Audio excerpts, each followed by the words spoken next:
There's been a couple of familiar names linked to the Bengals defensive coordinator search recently, and it's got some Bengals fans worried for very valid reasons. But in this video, I'll explain why those names will not end up getting the job by the time the search is over.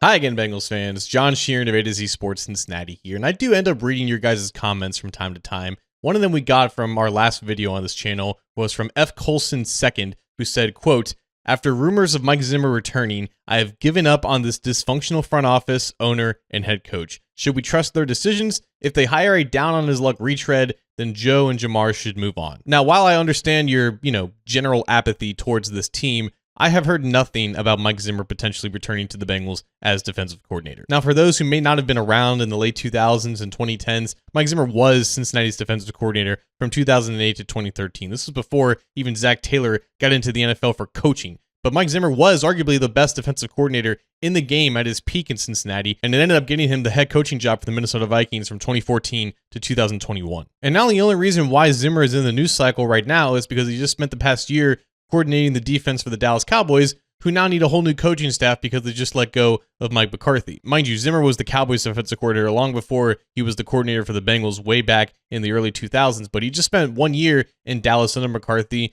and now he's 68 years old, and honestly, I think he might be done anyways. Because beyond the report from ESPN's Jeff Darlington about Zimmer contemplating retirement now, he spent the past 2 years before coming to Dallas out of the NFL entirely. He was at the college level. He got back into the NFL. It clearly didn't work out with how Dallas' season ended up. He's almost 70 years old. It really does feel like it's time for him to just retire from coaching altogether. And even if that's not what he decides to do and he wants to continue coaching, I really don't understand why the Bengals would have interest in creating a reunion at this time. Because one of the biggest gripes that the Bengals had with Luna Rumo, who's 58 by the way, was the fact that he wasn't able to connect with the younger players as well, and he wasn't able to utilize them on the field as best as he could. And that's never really been the strength of Zimmer, who is 10 years older than Anarumo. That is such an important qualification that the Bengals are looking for in a defensive coordinator, and I don't think that Zimmer matches it up, even if there was mutual interest. But it does bring us to another possible candidate, Don Wink Martindale. It was Tom Pelissero who reported this week that Martindale has interviews lined up with both the Atlanta Falcons and the Indianapolis Colts for their defensive coordinator vacancies,